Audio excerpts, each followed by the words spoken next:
Bonjour à tous. Alors aujourd'hui, nous allons travailler et comprendre comment fonctionne un document et comment on analyse un document. Le document que je vous propose d'analyser est un extrait de l'appel du 18 juin 1940, appel effectué par le général de Gaulle le 18 juin 1940 depuis la radio anglaise de la BBC. Tout d'abord, pour analyser au mieux un document, vous devez vraiment regarder ce qu'il y a en paratexte. Le paratexte, c'est tout ce qu'il y a autour du texte à proprement parler. Le paratexte ici, on peut lire Général de Gaulle, discours radiodiffusé à la BBC 18 juin 1940. Donc on a l'auteur du texte, discours radiodiffusé à la BBC, on sait que c'est un discours oral, donc qui est passé à la radio. Si je ne vous l'avais pas dit, vous auriez pu le deviner, le 18 juin 1940. On regarde aussi le titre, l'appel du 18 juin 1940, la naissance de la France libre. Là, vous avez déjà une première information. Quand on analyse un document, et que c'est un document qu'on voit pour la première fois, eh bien, il est compliqué, si on ne connaît pas le contexte, de comprendre ce document.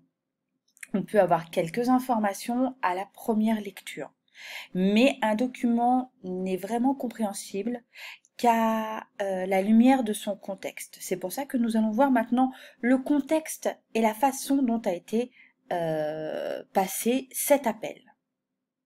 Je vous rappelle le contexte de l'année qui précède 1940, donc 1939. Hitler déclare la guerre à la France.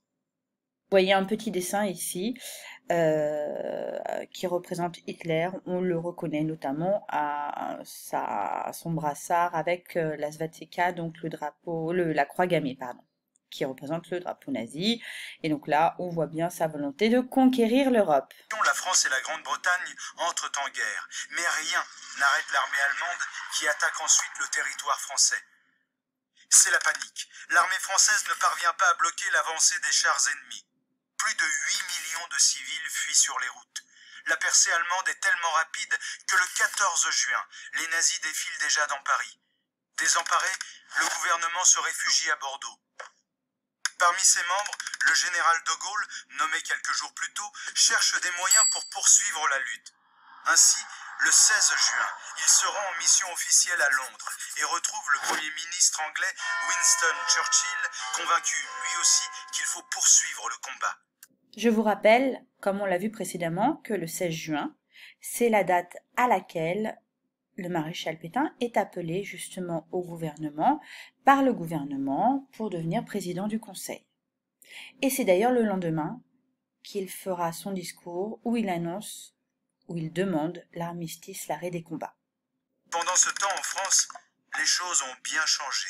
Le maréchal Philippe Pétain est désormais au pouvoir. Véritable héros de la Première Guerre mondiale, Pétain apparaît comme le sauveur. Mais de retour en France, Charles de Gaulle sait que le vieux maréchal ne veut qu'une seule chose, l'armistice, c'est-à-dire suspendre les combats et se soumettre aux exigences des nazis. De Gaulle refuse ce choix et sans attendre repart pour Londres le 17 juin. Sur place, Churchill l'accueille et le soutient dans sa lutte. De Gaulle agit dès le lendemain. Logé dans un petit appartement au centre de Londres, il rédige son appel. À 18h30, face au micro de la BBC, le général prononce son discours aujourd'hui célèbre. Quoi qu'il arrive, la flamme de la résistance française ne doit pas s'éteindre et ne s'éteindra pas. Son premier appel à la résistance vient d'être lancé. En France, le message est peu entendu, mais il est retranscrit le lendemain dans la presse. Quelques milliers d'hommes y répondent et rejoignent Londres clandestinement durant l'été. La situation est critique. L'armistice a été signé le 22 juin et la France est divisée en différentes zones. En partie occupée par les forces allemandes, elle est pillée de ses ressources. Le maréchal Pétain, qui a installé son gouvernement à Vichy, décide de collaborer avec les nazis. Le général de Gaulle est alors présenté comme un traître par la propagande officielle. Mais quoi qu'il arrive, de Gaulle continue son combat. L'appel du 18 juin est le premier discours d'une longue série dans laquelle il appelle les Français à résister. C'est un discours mythique, mais dont il ne subsiste aucune trace. Cette photo, souvent utilisée pour l'illustrer, date en fait d'octobre 1941 et aucun enregistrement n'est resté de l'appel prononcé 2 fois. Donc on a déjà des informations concernant le discours à proprement parler, mais aussi concernant l'image. L'image, vous voyez, elle ne date pas du 18 juin 1940, car il reste très peu d'éléments de ce jour-là. Juste des éléments qui sont des témoignages, mais de ce jour même et de cet appel même, il en reste quasiment rien, à part la retranscription. Le 18 juin 1940 à 22h et le lendemain, à midi. Moi, général de Gaulle, actuellement à Londres, j'invite les officiers et les soldats français qui se trouvent en territoire britannique à se mettre en rapport avec moi. L'appel n'a d'ailleurs pas été entendu par grand monde à l'époque. En France, Charles de Gaulle est globalement inconnu et en pleine débâcle, civils ou militaires ont autre chose à faire qu'écouter la BBC. Cependant, le texte sera diffusé dans la presse régionale et le général prendra régulièrement la parole à la radio. Dès l'été 40, il sera d'ailleurs rejoint par des milliers de volontaires, les premiers combattants des forces françaises libres. Enfin, pour terminer, on ne peut pas faire l'impasse sur les audios qu'on peut avoir. Alors là, celui que vous avez devant vous, c'est un enregistrement qui est plus tardif et qui date de juillet 1940. Parce que bien évidemment, comme on l'a dit tout à l'heure, l'appel du 18 juin n'a pas été enregistré. Et les suivants, ce sont uniquement les suivants qui ont pu être enregistrés ou radiodiffusés. Écoutons un peu Charles de Gaulle qui avait, d'ailleurs, vous le voyez bien, un charisme assez important et qui était très très grand.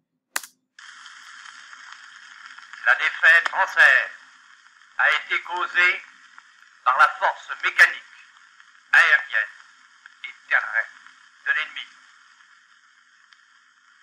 L'action foudroyante de cette force mécanique a amené l'effondrement du moral, du commandement et du gouvernement. Devant cet effondrement, 2 voix soufflent de l'abandon et du désespoir. Donc on voit ici aussi l'exode des populations dont je vous avais parlé, qui quittent la zone occupée pour aller sur la zone libre. Est celle de l'honneur. Image du maréchal Pétain. C'est celle que nous avons prise, mes compagnons et moi. Venons-en maintenant donc au texte de l'appel du 18 juin que vous allez avoir à analyser. Donc pour l'analyser, j'ai dit le paratexte. Une fois qu'on a en tête la connaissance du contexte, il faut bien évidemment le lire. Je vais vous inviter à le lire et par la suite, vous trouverez un questionnaire qui va accompagner ce texte.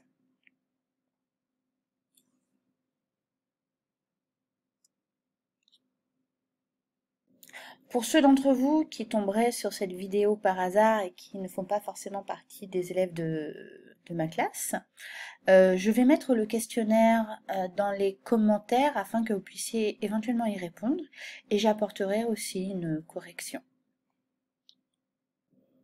Bonne lecture et bonne analyse à tous. Il suffira de mettre donc en pause la vidéo pour pouvoir lire le texte correctement.